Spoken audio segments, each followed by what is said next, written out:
Bonjour, bonsoir à tous, bienvenue sur Bunny Bear. Aujourd'hui on va parler du tout dernier arc en date d'un des mangas préférés que je préfère, One Piece.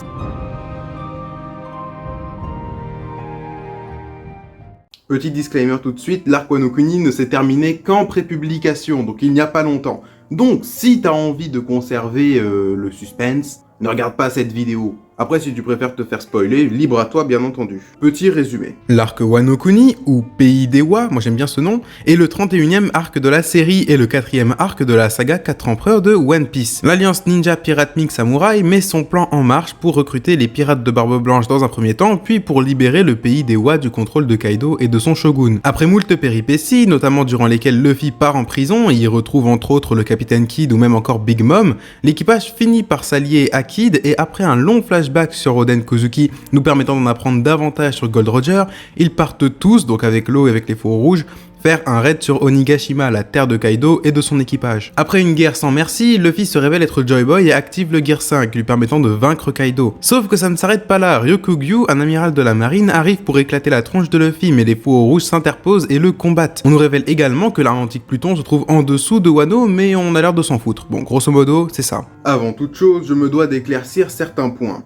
Cet arc est très critiqué et l'une des principales réserves qu'ont les gens concernant cet arc, c'est le fait qu'il soit affreusement long. Et c'est vrai qu'il a duré à peu près 4 ans. Ça nous a un peu gavés. Cependant, je me dois tout de même de nuancer. Parce qu'en effet, One Piece a l'habitude des arcs longs. On voit ça depuis Dressrosa qui avait duré environ 3 ans si je dis pas de conneries. Mais selon moi, le rythme du récit ne se résume pas qu'à sa longueur. Parce que sinon, on s'ennuierait à regarder des animés en fait. Le truc sort toutes les semaines, ça dure que 20 minutes, il se passe pas grand chose. Et le principal outil qu'a un auteur pour pouvoir réguler son ambiance et son rythme, c'est sa mise en scène. Et la mise en scène chez Oda est assez pauvre dans l'arc Wano, il faut l'avouer. On a des masterclass, mais grossièrement on est quand même sur du fait pour être fait. Alors ne me faites pas dire ce que je n'ai pas dit, les dessins d'Oda sont très propres graphiquement. Et il a des moments de prouesse, davantage dans les scènes contemplatives que dans les scènes d'action. Bon, ça c'était pour parler de la forme. Maintenant on va parler du fond, et l'arc Wano Kuni divise énormément. Tous s'accordent pour dire qu'il est au moins moyen, tandis que d'autres le mettent vraiment au rang d'un des meilleurs arcs de One Piece. Pour moi, cela tient principalement au fait que l'équipage de Luffy a été mis au second plan à de nombreuses reprises durant cet arc. En effet, ici on nous parle des vassaux de la famille noble des Kuzuki qui sont dans une quête de vengeance. Les Fourreaux Rouges, ce groupe qui aurait dû être capable de protéger Oden Kozuki mais qui n'a pas pu et qui a dû s'enfuir 20 ans dans le futur grâce au pouvoir de Toki Kozuki. Les gars sont prêts à se donner corps et âme dans une bataille pour ainsi dire perdue d'avance. Ils ont moins d'hommes, moins d'expérience, aucun fruit du démon vraiment utile ou impressionnant et pourtant ils y vont. Ils affrontent Kaido, perdent, puis essaient de survivre du mieux qu'ils peuvent. C'est giga badass et certainement pas dénué de sens parce qu'au final cet affrontement représente ce qu'ils sont en tant qu'hommes, en tant qu'individus. Et on aborde là un thème central au niveau de l'arc, un thème qui va s'avérer être clivant, notamment dans les moments de résolution. Je parle bien évidemment du thème de l'identité. Et cet arc nous permet de se poser pas mal de questions. Qui sommes-nous? Peut-on choisir qui nous sommes? J'ai ouï dire que l'arc Wano était inspiré du théâtre kabuki japonais, où chacun des personnages doit revêtir un masque pour pouvoir jouer. Et c'est vrai que ça fait sens. Chaque personnage préétabli dans Wano a un rôle bien précis, mais il le cache en se faisant passer pour quelqu'un qu'il n'est pas. Par exemple, Kinemon, dès le début, se fait passer pour le père de Momonosuke. Denjiro se fait passer pour le garde du corps personnel de Orochi. Iori, la Oiran la plus belle, alors qu'elle est en fait la fille d'Oden. Et il y a plein d'exemples comme ça, jusqu'à même Yamato qui veut carrément dire en fait qu'elle est Oden. Mais on reviendra sur le cas de Yamato plus tard. Donc cette thématique est certes bien abordée, mais il reste à savoir qu'est-ce que Oda en fait de ce thème. Et selon moi, il le traite plus que très bien. Il semble nous dire que peu importe le masque que l'on revêtit, on reste la personne que l'on était au départ. Et selon lui, si j'ai bien compris, il faut pouvoir l'assumer pleinement, cette identité, et l'embrasser pour pouvoir être libre de toutes ses actions. Il y a une scène que j'aime en particulier parce qu'elle rappelle bien cette idée d'assumer son identité. Lorsque Momonosuke est prisonnier de Kaido, il l'attache à une sorte de croix et lui demande son nom.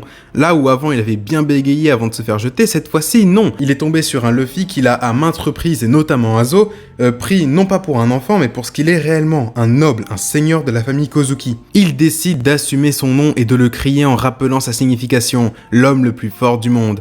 Parce que ce qui compte, ce ne sont pas les muscles, les grandes épées ou d'autres artifices, mais c'est ce que nous sommes à l'intérieur. Ce n'est pas le paraître, c'est l'être. Et ça, c'est beau. Il ne s'agit là que de l'un des très nombreux thèmes abordé durant cet arc, mais bon, je ne voulais pas parler de tout ce qui était écologie et évidemment du thème de la liberté qui reste central dans One Piece, parce que je trouve que finalement l'arc ne donne pas trop de clés, c'est plus des petits easter eggs qu'on nous balance par-ci par-là, c'est pas ce qu'il y a de plus intéressant pour moi. L'arc Wano, c'est aussi l'occasion de revenir brièvement sur le personnage de Jinbei, qui je trouve s'intègre assez mal dans le délire, je pense même qu'Onigashima aurait dû être son tombeau. Oda a révélé que Jinbei aurait dû être le principal antagoniste de l'arc des hommes poissons, mais il a tellement aimé le personnage de Marineford qu'il a voulu faire en sorte qu'il intègre l'équipage. Bref, c'est forcé, ça se voit, et ce que raconte ce personnage n'a pas grand chose à voir avec les péripéties de Wano, je trouve. Personnellement, j'ai un peu de mal à comprendre ce qu'il fout là. Et c'est pour ça que je dis qu'Oda aurait dû le tuer Onigashima. Cela aurait permis, selon moi, de réaffirmer les objectifs de Luffy et de faire mourir un Nakama sans pour autant en faire mourir vraiment un. Pour en revenir à Yamato, je trouve cela vachement dommage qu'elle n'intègre pas l'équipage. Ça fait 2 ans qu'elle nous saoule avec ça, et je trouve qu'elle se serait parfaitement inscrite dans cette bonne dynamique d'équipage. Selon moi, Luffy aurait dû lui faire comprendre que l'on doit embrasser, assumer son identité et la défendre coûte que coûte, même jusqu'à la mort, comme l'ont démontré les fourreaux rouges d'ailleurs. Bon, au final, ils ne sont pas morts, mais tu m'as compris. Donc du coup, on a ce sentiment que Yamato a été un peu un acte manqué de cet arc, n'a un peu servi à rien, parce qu'elle n'a pas eu d'accomplissement en tant que tel, ou en tout cas son accomplissement n'a pas été suffisamment appuyé pour qu'on puisse y adhérer. Tous les fourreaux rouges se sont accomplis en vainquant Kaido et en protégeant Wano de Ryokugyu. Iori s'est accompli en libérant Wano du joug terrible des Kurozumi. Yamato, elle, aurait pu s'accomplir en rejetant ce masque d'Oden qu'elle se faisait et en se libérant des chaînes de son père pour embrasser une vie qu'elle aurait choisie et qui lui correspond, celle de pirate. Mais au final, elle reste sur Wano un peu bêtement, elle veut visiter la campagne, les vaches et les lions sauvages, c'est un peu éclaté. Alors, petit instant spéculation. Je dis pas théorie parce que je vais même pas l'illustrer là. Moi je trouve que ça serait chelou mais pas trop dénué de sens que finalement Yamato rejoigne quand même l'équipage par un coup de force. Je m'explique, selon toute vraisemblance, la prochaine île pourrait être Elbaf.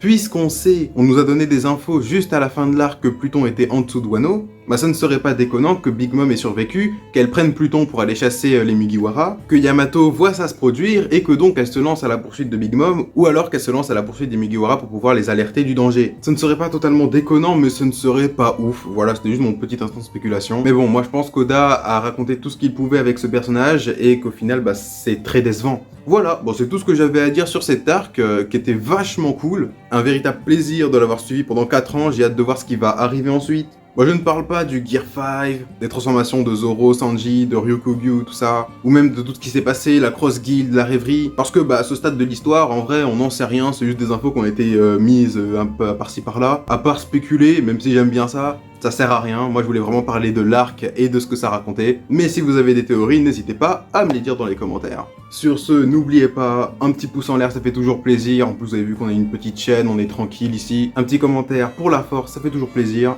Et je le dis ici, mais je le redirai, One Piece. Mais c'est la vie, oui, je sais que t'as terminé derrière ton écran, je le sais. Ciao ciao.